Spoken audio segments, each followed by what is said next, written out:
Welcome to the Somnolent Shelf. Here, we pull back the dusty cover on the greatest unanswered questions of history.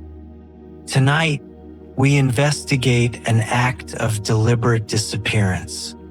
An act so calculated, it defied every rule of modern physics and left the most powerful search teams in the world empty-handed. We are talking about the vanishing of Malaysia Airlines Flight 370, the flight that left a digital trace for 7 hours while the world remained blind.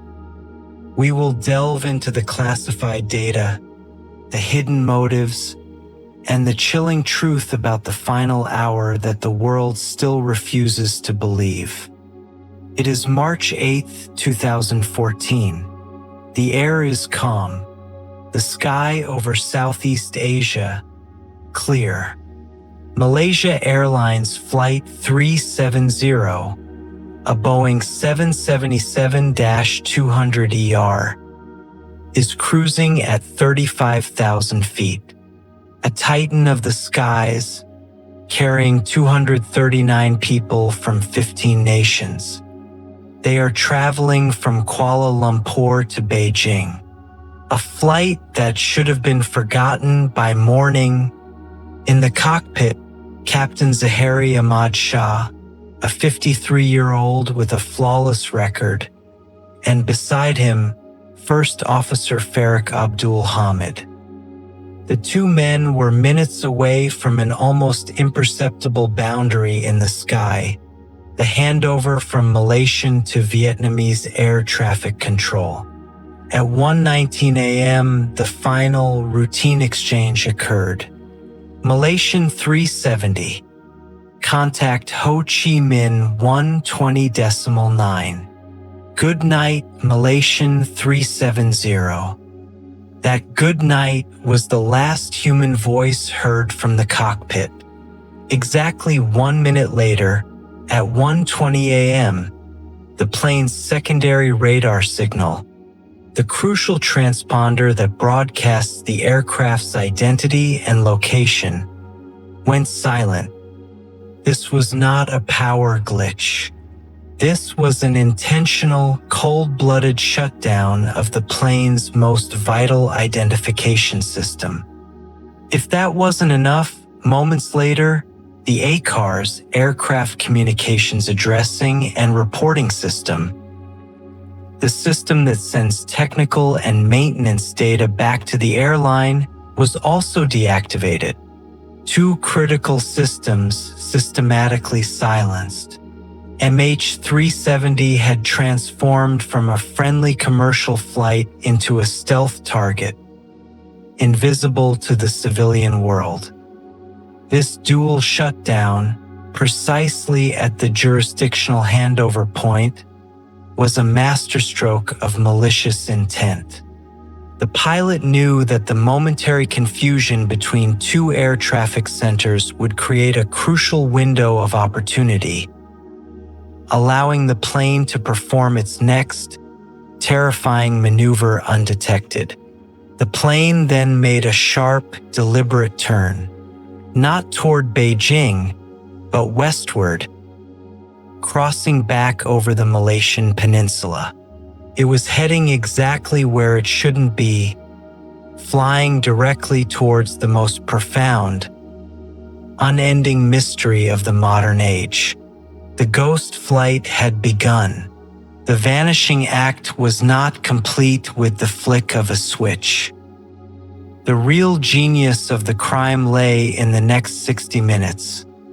The meticulous, calculated manipulation of the plane's course to exploit every blind spot in regional air defense.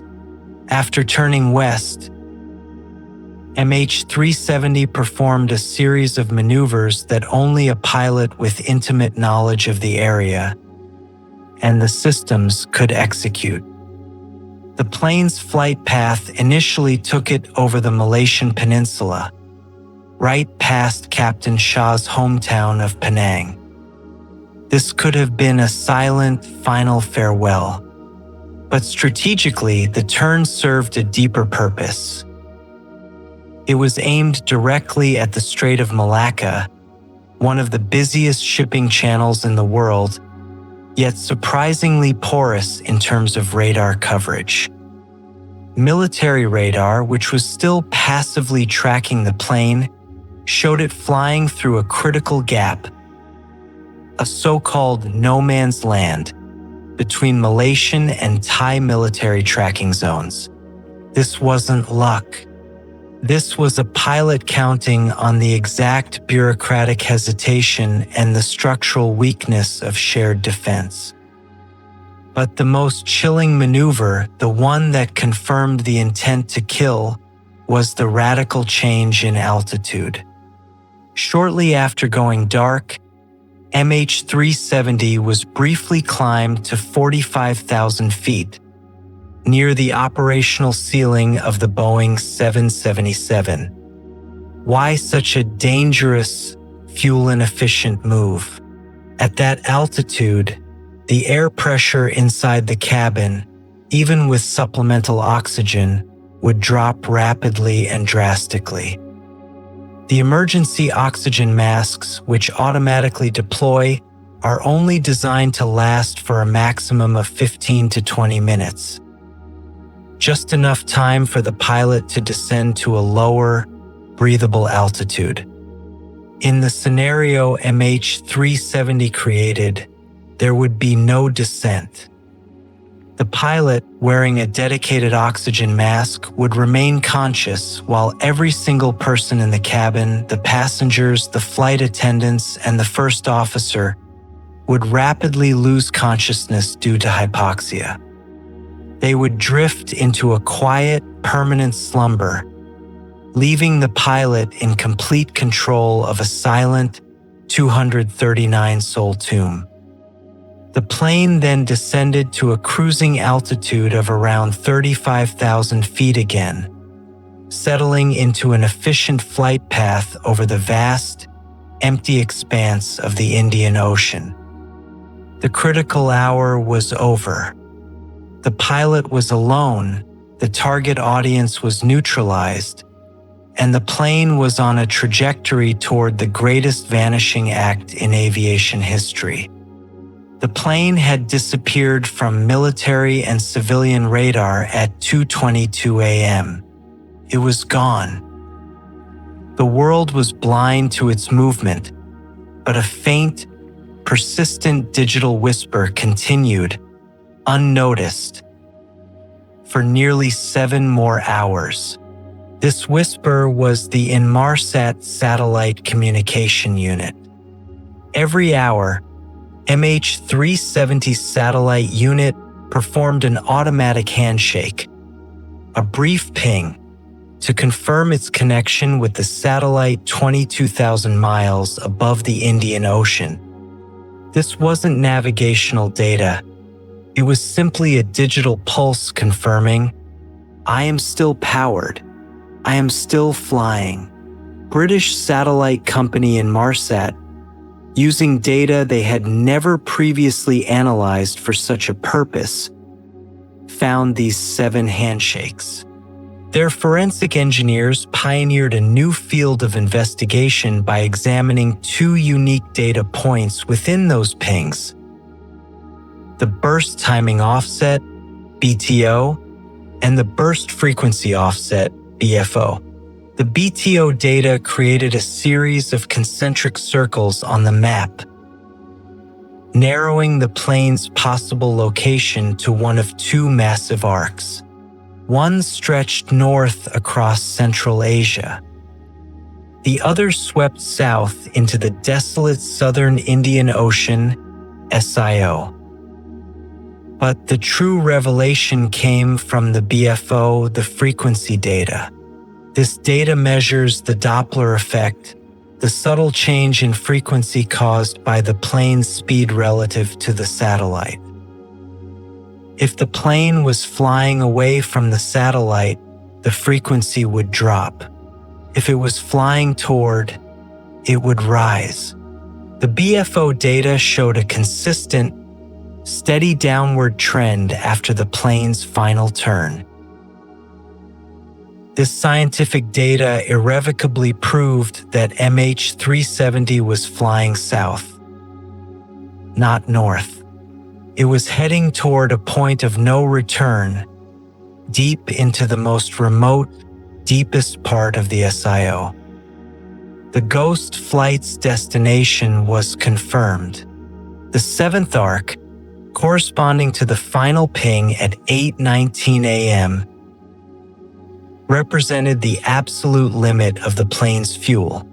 It marked the moment the engines, starved of kerosene after nearly 7 hours of ghost flying, flamed out. The BFO data during the plane's final minutes showed a dramatic deviation, consistent with the plane entering a high-speed, unpiloted dive. This was not a gentle glide to a water landing. This was a catastrophic, violent collision with the sea, scattering debris and wreckage across the unforgiving dark depths. The silent journey ended in thunder. The chilling technical data left investigators with an unambiguous conclusion. MH370 was piloted to its end. The flight's intentionality forces the lens onto the cockpit, and specifically onto Captain Zaharie Shah. The question ceases to be what happened, and becomes who did this and why. Shah was, on paper, an exemplary pilot, a veteran with over 18,000 flight hours, an instructor, and a loving grandfather. His personal life, however, presented fractures. Reports emerged of marital issues and a growing sense of isolation, though no official report could conclusively link these issues to the tragedy. The true focus of the investigation landed on Shah's passion project, a sophisticated, custom-built Boeing 777 flight simulator in his home. This was not a toy, it was a professional-grade training tool.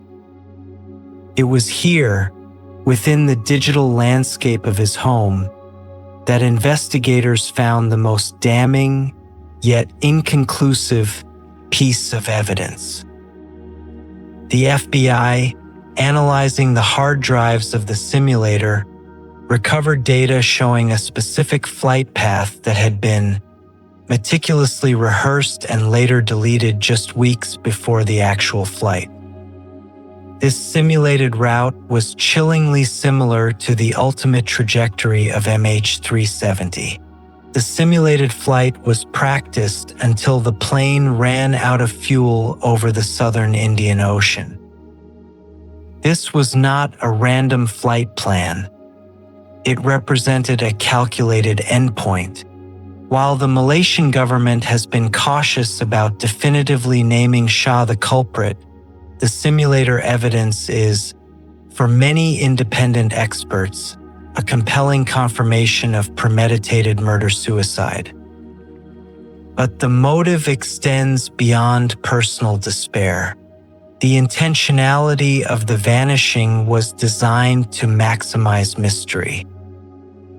By erasing the plane's identification and flying it to the deepest part of the ocean, the perpetrator ensured no black box, the flight data recorder, FDR, or cockpit voice recorder, CVR, would be found quickly or perhaps ever. This act wasn't just about ending the flight. It was about erasing the reason for the flight. Had the pilot been politically motivated, suicidal, or covering up a catastrophic error, the objective was the same: to create a void of information that would perpetually frustrate any definitive conclusion. The plane was an arrow aimed at the void. The silent disappearance of Flight 370 was a technical marvel of malice. But the world's initial response was a catastrophic failure of coordination. The 72 hours immediately following the good night were marked by paralysis, confusion, and bureaucratic incompetence that tragically guaranteed the plane would never be found. The first and most critical failure came from the military. Malaysian military radar had tracked the plane making its deliberate westward turn, flying across the peninsula and out into the Malacca Strait. This was a clear violation of protocol, an unidentified aircraft ignoring its designated flight path. Yet, the military deemed the signal unhostile and chose to ignore it. This fatal assumption, this passive watchfulness, meant that crucial hours were lost. Had a fighter jet been scrambled within minutes, MH370 could have been intercepted, the crisis understood, and the search confined to a much smaller, manageable area. Instead, the plane was given an invisible shield, allowed to fly deeper into the black hole of the Indian Ocean. Compounding this was the political quagmire. Malaysia and Vietnam, initially confused over whose airspace the plane vanished in, wasted precious time squabbling over jurisdiction. When the plane was confirmed to have turned west, the search was initially concentrated in the wrong body of water, the South China Sea. When the Inmarsat data finally arrived and was decrypted, pointing unequivocally to the remote southern Indian Ocean, the official search area shifted thousands of miles. The delay ensured that the flight data recorder, black box, which only transmits an acoustic signal for 30 days, would likely fall silent before search teams could even reach the vicinity. The tragedy was compounded by the silence of the officials. Beyond the technical and political failure lies the unbearable human cost. At the Beijing airport, the news media gathered as hundreds of families waited, first for a delayed flight, then for answers that never came.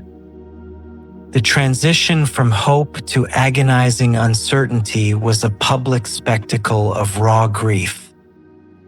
For the families, the lack of wreckage meant a perpetual state of limbo. They were denied the finality of a confirmed death, forced instead into a decade-long battle with a phantom. This uncertainty is a form of psychological torture. No gravesite, no remains, only questions and the torment of what if. The Malaysian government's performance in communicating with the families only exacerbated the pain. Press conferences were marked by contradictory statements, defensiveness, and a lack of empathy, further eroding the public's trust and fueling endless theories of cover-up and conspiracy. The truth, once available, was buried under layers of secrecy and denial. The families, banding together under the name Voice 370, became unlikely aviation activists. They launched their own campaigns, consulted independent experts, and tirelessly lobbied governments, refusing to let the plane and the memories of their loved ones be relegated to a dusty shelf of unsolved history. Their persistence is the sole, shining light in this decade of darkness. The tragedy of Flight 370 is therefore a dual narrative. A terrifying act of malicious control by one individual and the collective failure of global security and governmental competence to respond effectively. The confluence of these two failures ensured that the plane and its victims would remain permanently shrouded in mystery. A ghost flight amplified by the world's indifference. The terrifying conclusion of Part 1 is that Flight 370 was not merely lost to the elements or to chance. It was sacrificed. Its final hours were a chilling demonstration of how human intent, combined with profound knowledge, can render the world's most sophisticated technology and security systems utterly useless. The silence of those 7 hours remains the loudest accusation against modern aviation. Now we leave the silent horror of the first phase and embark on the desperate, global scramble to find the wreckage. Join us as we begin Part 2, the Inmarsat Whisper and the Frustrated Search, the story of the technological marvels and the devastating setbacks in the history's most expensive deep-sea hunt. The disappearance of Flight 370 was a perfect crime, executed in the silent, unmonitored void between nations. But as the world's media descended into a frenzy, and 26 nations launched a desperate, chaotic search in the South China Sea, the truth was not in the water. It was waiting, silent and cold, in a server room in London. The ghost flight had left a digital echo, and the engineers at a British satellite company, Inmarsat, were the only ones who could hear it. The initial search was a showcase of international confusion, a tragedy of errors compounding the initial act of malice. For 7 agonizing days, the world's attention was focused on the wrong ocean. Fleets of ships and aircraft from Vietnam, Malaysia, China, the United States, and more scoured the waters between Malaysia and Vietnam. This operation was not just a failure. It was a black hole of resources and false hope, precisely what the perpetrator had likely intended. The media, desperate for any update, amplified the chaos. Reports flooded in of oil slicks that, upon analysis by specialized chemical vessels, turned out to be heavy bunker fuel from cargo ships. Debris was spotted from the air, only for recovery teams to find that it was discarded fishing gear, logs, or sea junk. This was a soul-crushing process for the search pilots, who would spend hours flying grid patterns, spot what looked like a promising object, only to confirm it was irrelevant. A particularly cruel false lead came from a Chinese satellite, which released images of 3 large, floating objects in the South China Sea. The news exploded globally. This was hailed as the first concrete evidence. The search grid immediately pivoted. Assets from multiple nations were redeployed in a massive, coordinated rush. But when the location was reached, there was nothing. The objects were phantoms, possibly just whitecaps on the waves or even a data processing error.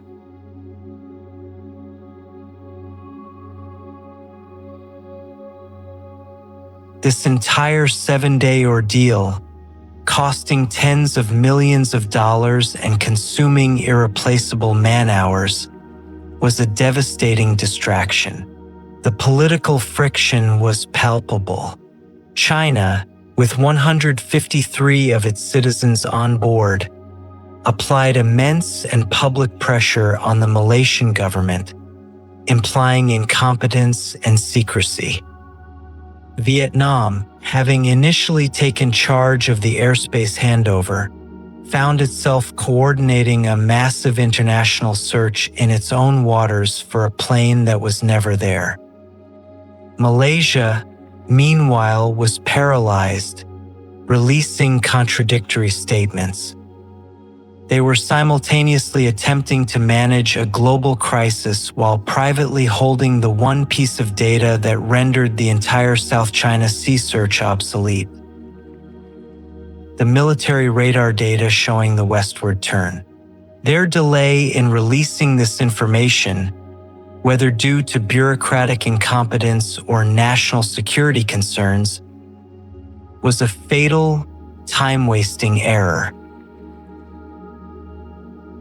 Every day of delay was another day the black box pinger's 30-day battery ticked down. Then, on the seventh day, the narrative of the entire mystery was shattered.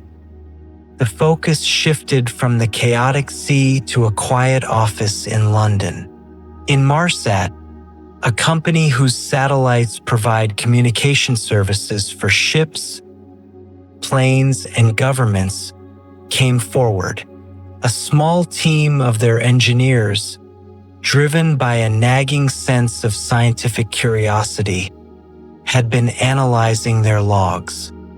They discovered that MH370 satellite communication unit, or SATCOM, had not died with the transponder.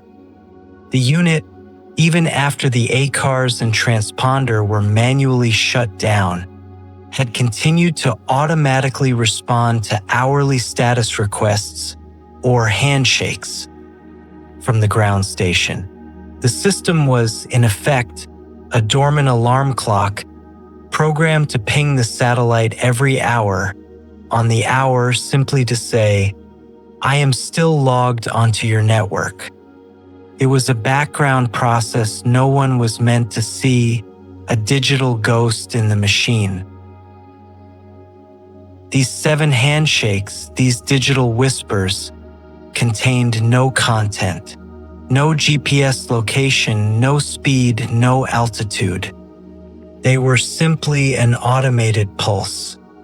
But within that pulse, buried in the technical metadata, were 2 crucial data points, 2 clues that would become the Rosetta Stone of the entire investigation: the burst timing offset, BTO, and the burst frequency offset, BFO. The burst timing offset, or BTO, was a measurement of time. It was the precise time, down to the microsecond, it took for the signal to travel from the ground station in Perth, Australia, up to the satellite 3F1 in geostationary orbit, down to the plane and back again. Because the speed of light is constant, this time measurement allowed engineers to calculate the distance between the satellite and the plane at the exact moment of each ping. This data created a series of concentric circles on the Earth's surface, plotted every hour. The final, 7th ping, at 8:19 a.m., created the 7th arc. The plane was somewhere on this massive curve when it sent its last signal. But the BTO presented 2 starkly different possibilities. The arc stretched north from Thailand up across Central Asia, terminating near Kazakhstan. The other arc swept south into the most remote, desolate, and dangerous waters on Earth: the Southern Indian Ocean, SIO. The world was torn. Did the plane fly north, landing at a secret airbase? Was this a sophisticated hijacking? The conspiracy theories exploded. The answer, however, lay in the second, more complex data point: the burst frequency offset, or BFO. The BFO is simply the Doppler effect. It's the same phenomenon that makes an ambulance siren change pitch as it passes you. The frequency rises as it approaches and drops as it moves away. The Inmarsat satellite was not perfectly stationary. It had a slight north-south wobble. The plane, too, was moving. The BFO value measured the change in signal frequency resulting from these combined movements. The Inmarsat engineers had to build a complex model, factoring in the satellite's known wobble, the plane's last known position, and its potential speeds. This was forensics on a level never before attempted. They had to model the plane's speed, assuming it was on autopilot. They had to factor in fuel consumption to ensure the assumed speed was possible. They ran countless simulations. Their model predicted what the BFO should be if the plane flew north and what it should be if it flew south. The data logs from the plane were unambiguous. The BFO values showed a consistent, steady decreasing trend, a southern shift. This was the scientific proof. The plane had not flown north. It had flown south. It had flown south for its entire 7-hour ghost flight, deeper and deeper into the void, away from all land, all radar, and all hope. This analysis, pioneered by a small team of Inmarsat engineers, was revolutionary. When this data was finally confirmed and released, it triggered a global shockwave. The search in the South China Sea, still raging with false leads, was immediately abandoned. The entire international effort, the planet's most advanced search assets, pivoted to the seventh arc, thousands of miles southwest of Australia. The new search area was a place of legends. Sailors call it the Roaring Forties. It is a region of nightmare storms, hurricane-force winds, and rogue waves that can swallow ships whole. The water is immensely deep, averaging 4,000 to 6,000 meters, over 2.5 miles down. The seabed is mountainous, uncharted, and silt-covered. This is where the world now had to find a needle in a haystack the size of a continent, at the bottom of a dark, freezing, and violent ocean. The first terrible race began. The black boxes, the flight data recorder and cockpit voice recorder, are equipped with underwater locator beacons, ULBs, that emit an acoustic ping, but their batteries are only designed to last for 30 days. Because of the week-long delay searching the wrong ocean and the time it took to analyze the Inmarsat data, nearly half of that precious time was already gone.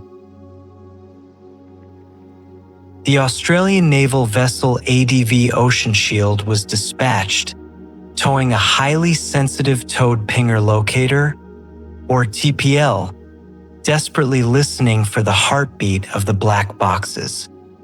The world held its breath. On April 5, 2014, a miracle seemed to happen.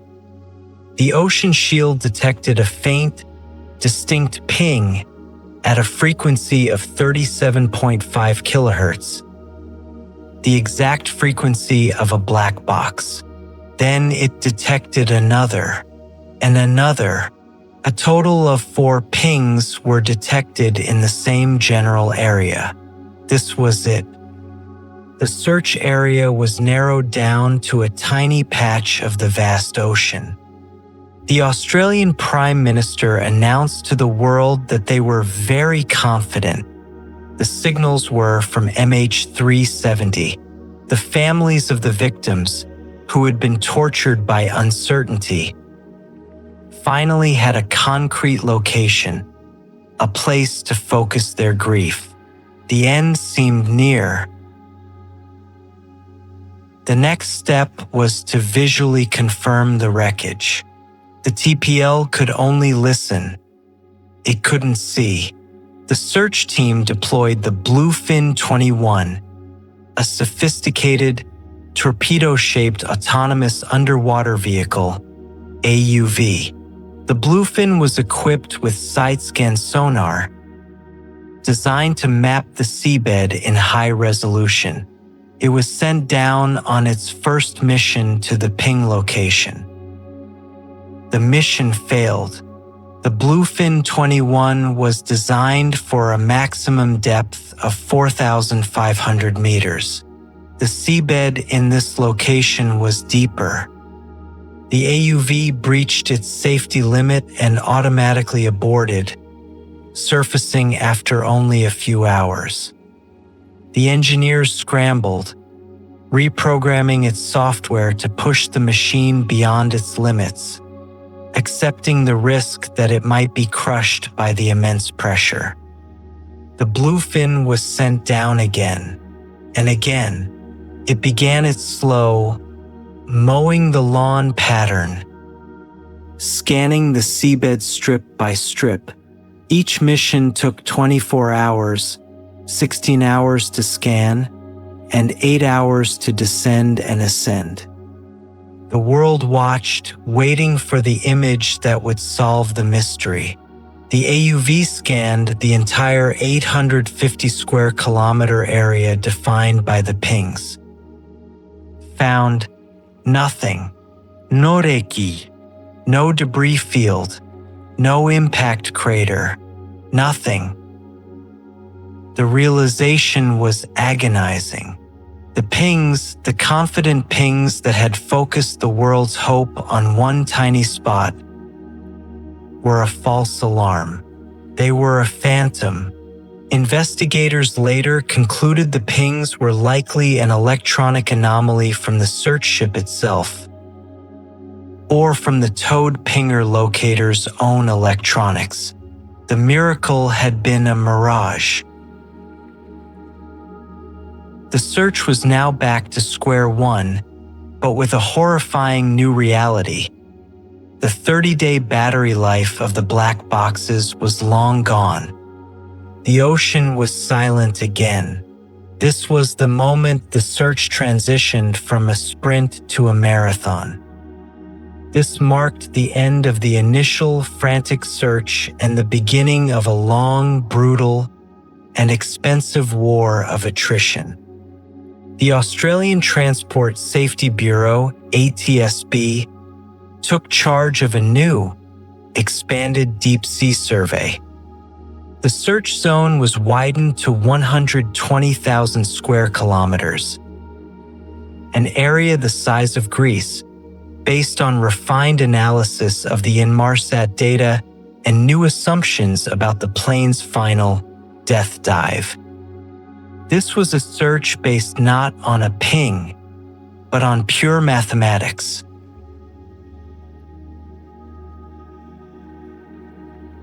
This new phase would last for nearly 3 years and cost over $200 million, becoming the most expensive aviation search in history. Specialized ships like the Fugro Discovery, the Fugro Equator, and the Havilah Harmony were brought in. These were not mere boats. They were floating factories of technology. They used more advanced, deep-water AUVs and, most critically, towed sonar fish, devices that glided just above the seabed, sending out sonar pulses. These machines mapped a new alien world. They revealed underwater volcanoes, massive trenches, and canyons deeper than the Grand Canyon. The data they sent back was scientifically priceless, showing a landscape no human had ever seen. But it was not the landscape they were looking for. For 2.5 years, The ships towed their sonar fish 24 hours a day, 7 days a week, through the relentless, pounding storms of the roaring 40s. The psychological toll on the crews was immense. They were hunting for a ghost, staring at sonar screens for 12-hour shifts, knowing that a single missed blip could mean failure.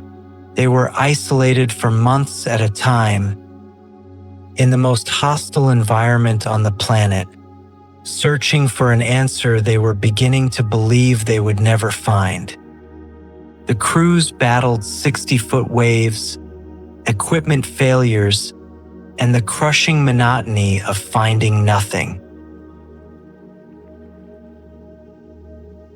The search was a technological marvel, a testament to human persistence. It mapped an area of the planet in unprecedented detail, and it found nothing, absolutely nothing. In January 2017, the governments of Malaysia, Australia, and China officially suspended the search. The 120,000 square kilometer zone was declared empty. It was a stunning failure. The best technology in the world, backed by hundreds of millions of dollars, had been defeated by the ocean and by the terrible, brilliant planning of the perpetrator. The families of the victims were devastated. The suspension felt like a betrayal, an admission that the world was giving up. The plane, the 239 souls, and the truth were now officially abandoned to the deep. But the investigators were wrong. The searchers were wrong. They had been looking for a massive, intact debris field, assuming the plane had dived straight down from the seventh arc. The ocean, however, had a different story to tell. While the deep-sea hunt was failing, a different kind of clue was just beginning its long, silent journey. Thousands of miles away from the search zone, carried by the massive, swirling currents of the Indian Ocean, the first pieces of the puzzle were slowly tumbling toward land. The ocean itself was about to speak, and its first word would wash up on a remote island beach, changing the nature of the search forever. The search for where it crashed was over. The search for what had happened was about to begin.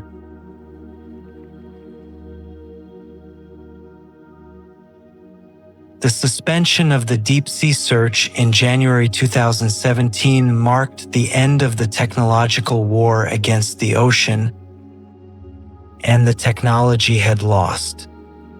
The most expensive, advanced underwater hunt in history had mapped an area of the planet the size of Greece and found nothing.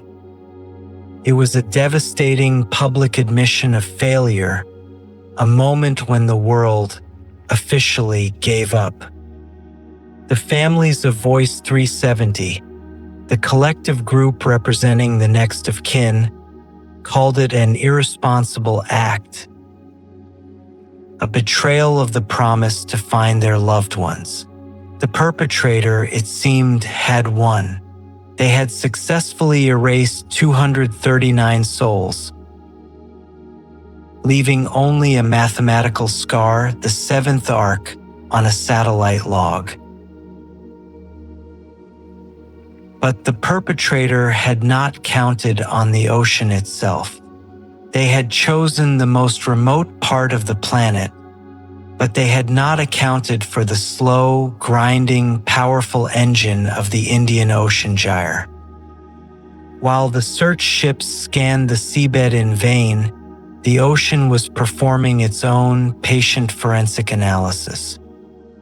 It had collected the evidence from the violent impact, and now, thousands of miles away from the search zone, it was beginning to deliver the first pieces of the truth.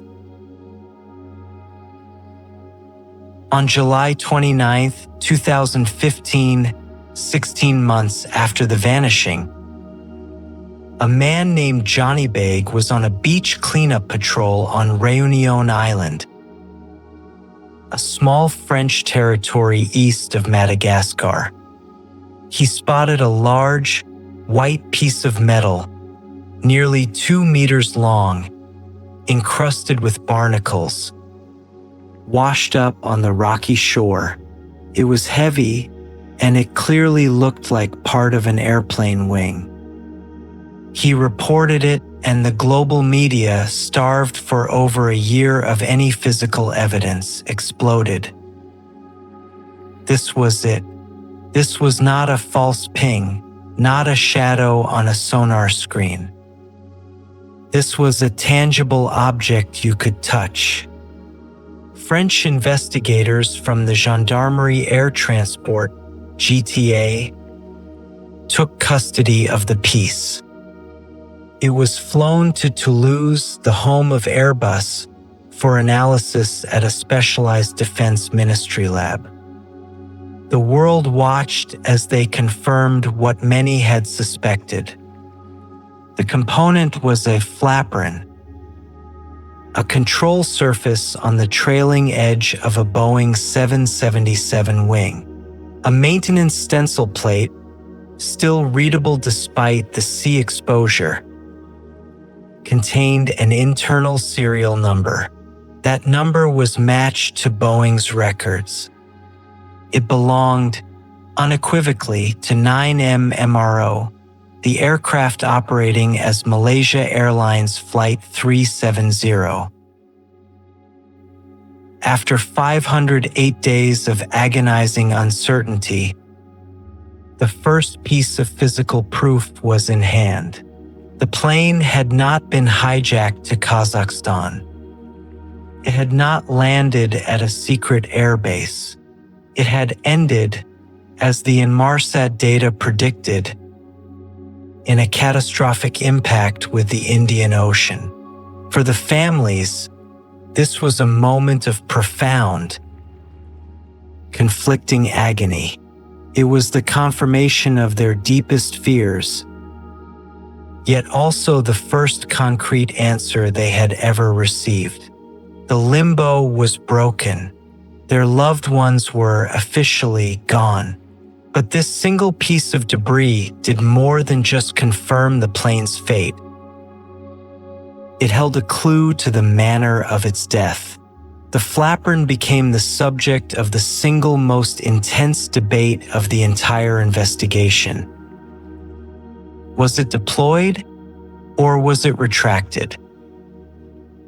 This single question held the key to the pilot's state of mind at the end. If the flaperon was found in the deployed position, it would imply the pilot was conscious, awake, and in control, extending the flaps for a controlled ditching, a soft landing on the water.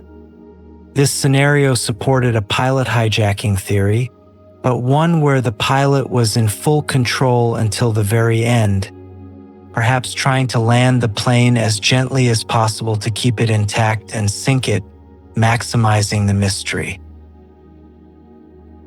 If the flaperon was in the retracted position, its normal cruise configuration, it would imply something far more terrifying.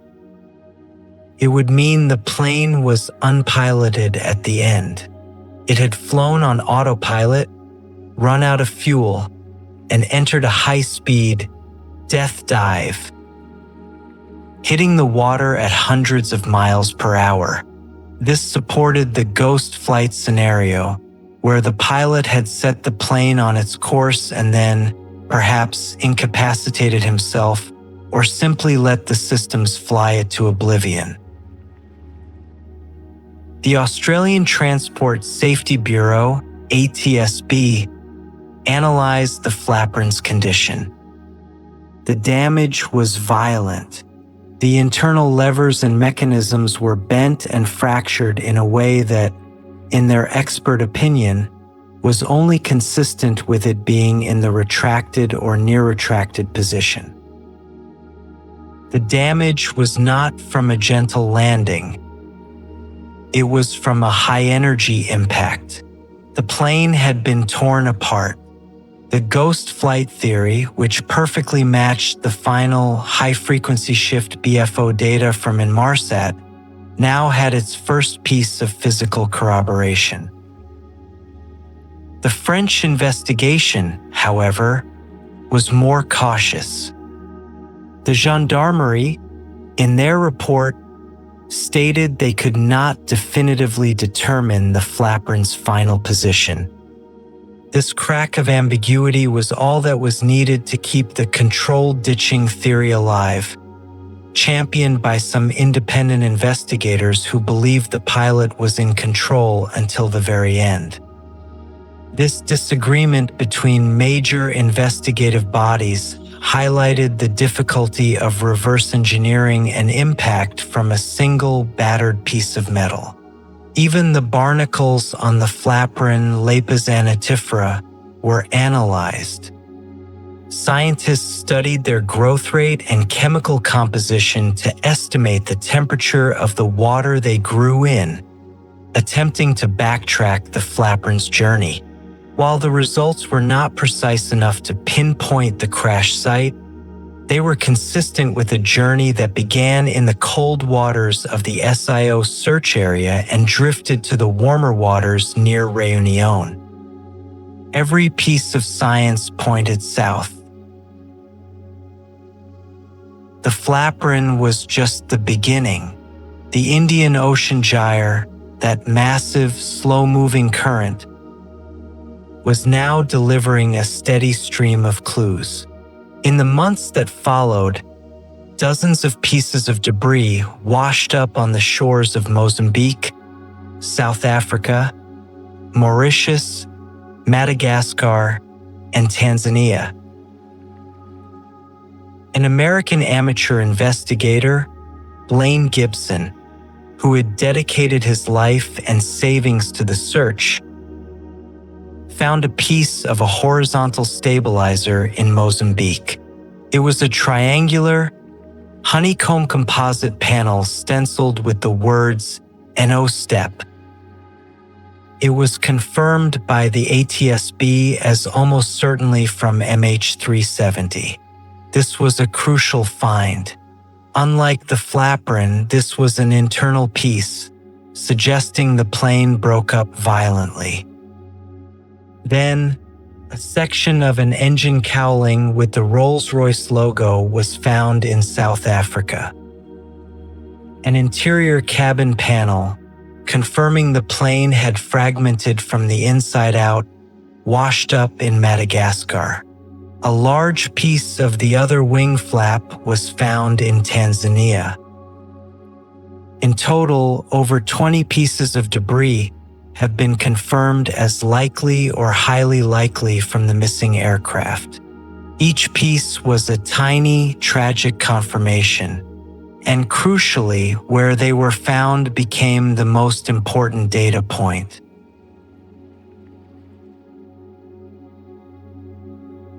The ATSB and the Commonwealth Scientific and Industrial Research Organization, CSIRO, in Australia began a massive, complex drift analysis.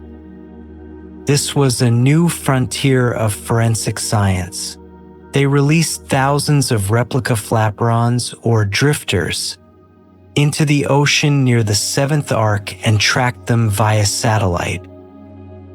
But this was only part of the equation. They also used complex oceanographic computer models, running thousands of simulations, to backtrack from where the debris was found. They had to factor in wind, waves, known as Stokes drift, and the specific buoyancy and leeway wind effect of each aircraft part. A flaperon, for example, catches the wind differently than an interior panel. The result of this incredibly complex modeling was stunning. The computer models showed that if a plane crashed anywhere along the seventh arc, the debris would, over a period of 16 to 24 months, inevitably wash up on the exact beaches in Africa and Réunion where the real debris was being found. This drift analysis was the final, definitive validation of the Inmarsat data. The mathematics of the satellite pings and the physics of the ocean currents told the exact same story.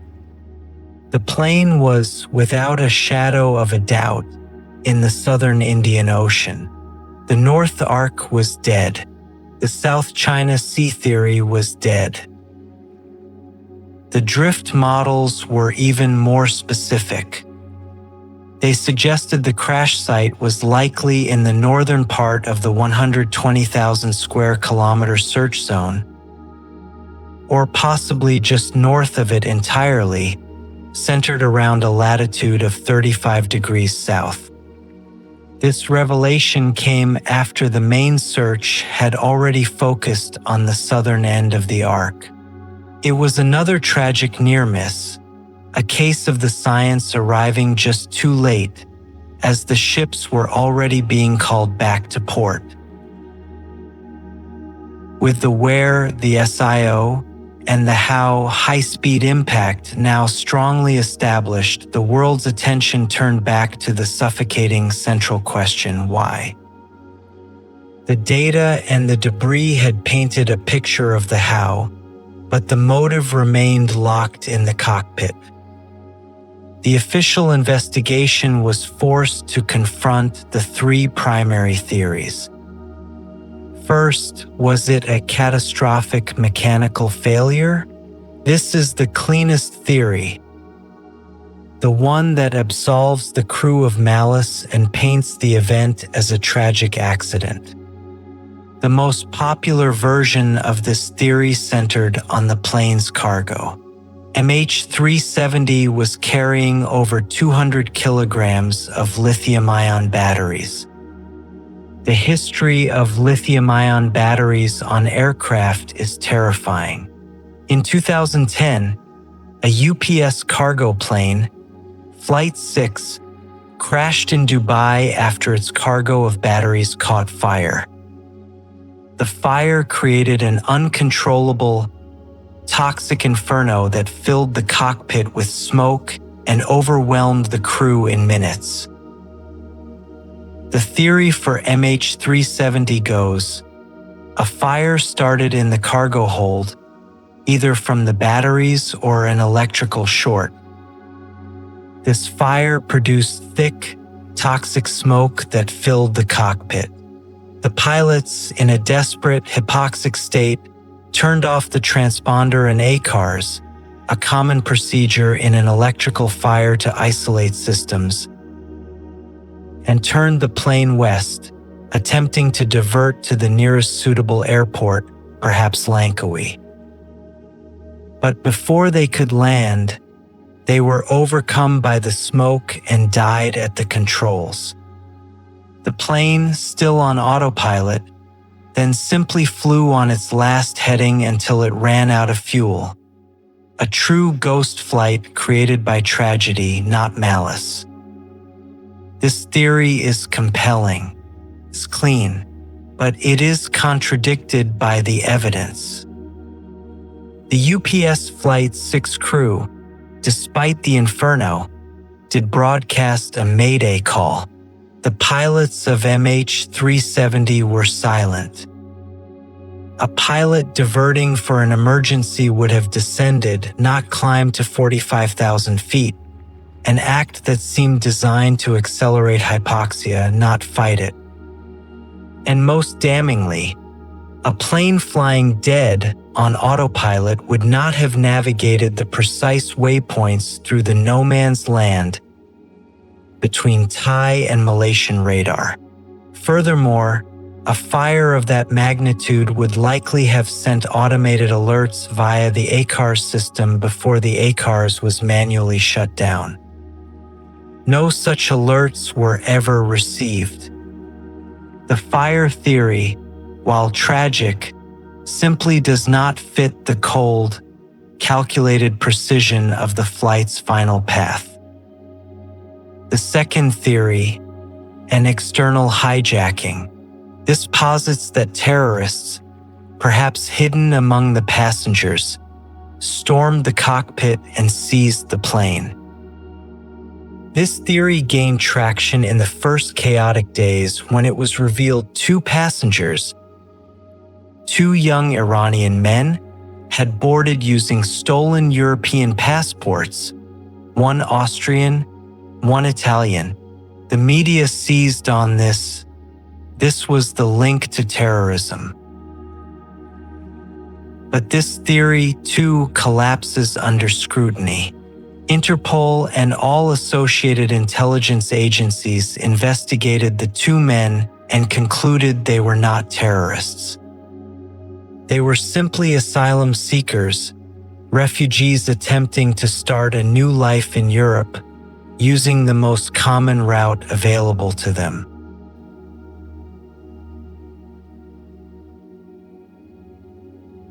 The failure of the Ocean Infinity search in 2018 was the final devastating blow. The perpetrators' plan, it seemed, was complete. They had not only vanished 777 and 239 souls, they had defeated the combined technological might of the 21st century. The most advanced autonomous submersibles, the most sophisticated mathematical drift models, and a budget of hundreds of millions of dollars had all been rendered useless. The southern Indian Ocean, the graveyard chosen with such cold precision, had kept its secret. The mystery was now cemented as the most profound in aviation history. With no wreckage, no black boxes, and no survivors, the world was left with nothing but the digital and physical ghosts. The 7 Inmarsat pings and the 20-odd pieces of debris that had washed ashore on a distant continent. The theories remained, but the truth, the definitive why, was lost 2.5 miles down, in a lightless, freezing abyss. But the story of MH370 does not end in the ocean. It continues every single day in the hearts and the tireless work of the families left behind. The greatest, most enduring legacy of this tragedy is not one of technology, but of human resilience. In the initial days, the families were victims, trapped in a Beijing hotel ballroom, at the mercy of contradictory and often callous announcements from Malaysian officials.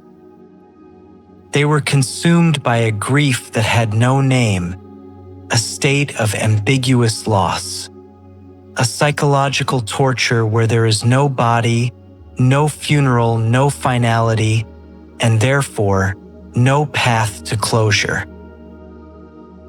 They were trapped in the horrific limbo between hope and despair, with many clinging to the possibility of a secret landing, unable to accept a death that had no proof. This form of grief is uniquely cruel. Every unconfirmed report, every false lead, every crackpot theory was both a source of hope and a new trauma. They couldn't mourn, but they couldn't move on. This protracted uncertainty was a key part of the cruelty, whether intentional or not, of the act itself. The perpetrator didn't just kill 239 people. They inflicted a life sentence of doubt on the thousands who loved them. The psychological toll split families, bankrupted some who spent everything on private investigators, and left a wound that could not and still cannot heal. But as the months turned into years, this collective grief, mishandled and disrespected by the authorities, began to forge itself into a weapon. The families, led by individuals like Grace Nathan, whose mother and Daisy was on the flight, transitioned from victims to activists. They formed Voice 370, a global advocacy group that would become the conscience of the investigation. They refused to be silenced. They refused to let the world forget. When the Malaysian government's official report, released in July 2018, was widely seen as a whitewash, Voice 370 was the first to publicly dissect it. The official report, a 495-page document, concluded, astonishingly, that the team is unable to determine the real cause for the disappearance. It cleared the pilots of any wrongdoing, citing no evidence of psychological stress or financial problems, and dismissed the flight simulator data as inconclusive. It offered no new theories, no new analysis, and no answers. Voice 370, and indeed much of the independent investigative community, called this conclusion an abdication of responsibility.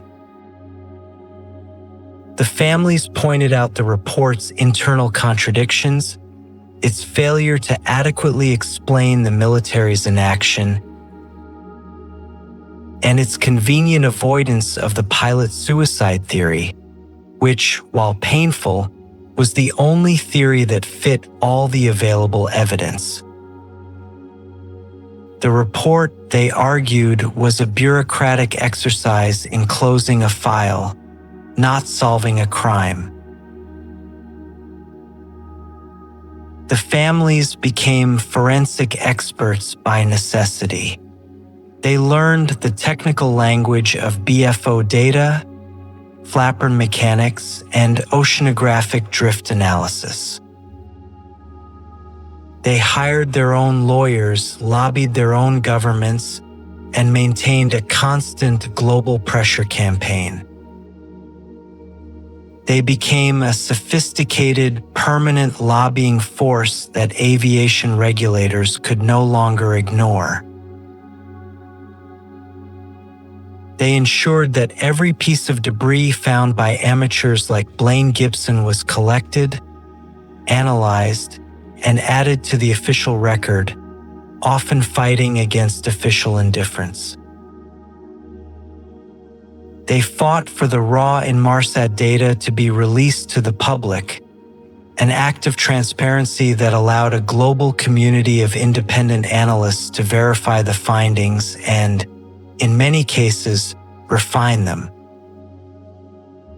It was their pressure that directly led to the approval of the second search by Ocean Infinity.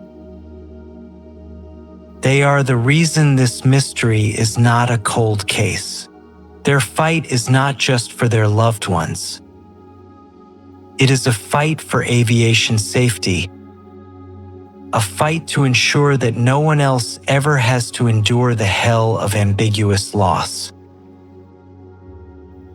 And their fight has yielded concrete, profound change. The legacy of MH370 is written in the new rules that govern our skies. The perpetrator exploited a critical flaw in the global aviation system, that a pilot could, with a few simple actions, make a 250-ton aircraft invisible. The International Civil Aviation Organization, ICAO, the UN body that governs air travel, was forced to act. Before MH370, commercial airliners in remote oceanic airspace were only required to report their position every 30 to 40 minutes. This created vast, unmonitored gaps. Because of MH370, this is no longer the case. The first major change was the implementation of a new global standard, requiring all commercial aircraft to transmit their position every 15 minutes. This simple change makes it impossible for a plane to go dark for hours. The 15-minute tether ensures a search area, should one be needed, is radically smaller and more manageable. But the ICAO went further. They created the Global Aeronautical Distress and Safety System, or GADSS. This is the true legacy. GADS is a multi-layered system designed to ensure one thing: we never lose a plane again. One of its key components is distress tracking. Starting in 2023, all new aircraft are being manufactured with systems that, in the event of an abnormal event like a deviation from flight path, a loss of cabin pressure, or a catastrophic failure, will automatically begin transmitting their position every 1 minute. Critically, these transmissions are designed to be tamper-proof. They cannot be easily disabled from the cockpit. Had this system existed on March 8, 2014, the search teams would have had a precise minute-by-minute flight path of MH370, all the way to its final impact point. The search would have been over in days, not years. The ghost flight would have had a beacon. The second part of the GADSS legacy deals with the black boxes. The frantic 30-day race to find the pingers before their batteries died was a global embarrassment. The standard was exposed as woefully inadequate for deep-sea recovery. Because of MH370, all new aircraft are now equipped with black box pingers that last for 90 days, not 30. This triples the available search time. Furthermore, the industry is moving toward deployable, ejectable recorders. In the event of a catastrophic impact, particularly over water, these recorders would be automatically ejected from the tail of the aircraft and float on the surface, transmitting their location via satellite. The truth would no longer be 2 miles down. It would be waiting on the surface. This is the tangible legacy. The sky is safer. The void that MH370 flew into has been illuminated by new technology and new regulations, all born from this single horrific act. And so, where does that leave us? 10 years on, the mystery endures. The official Malaysian report, with its inconclusive findings, remains a source of frustration. But the independent investigation has never stopped. A British aerospace engineer named Richard Godfrey, working with a team of experts, proposed a revolutionary new tracking method using Whisper or the Weak Signal Propagation Reporter Network. This is a global database of radio signals used by amateur ham radio operators. Godfrey's theory is that the plane, as it flew, would have disturbed these faint radio signals, leaving a tripwire trace in the Whisper archive. It's like tracking a boat by the wake it leaves in the water. By analyzing a decade's worth of this data, Godfrey claims to have detected the plane's path. His analysis confirms the Inmarsat data, the southward turn, and the flight over the SIO. But it goes further. His whisper data, he claims, shows the plane entered a complex, spiral holding pattern for about 20 minutes just before its final plunge. This, if true, would be yet another confirmation of a conscious pilot, perhaps preparing for the end or wrestling with a final decision.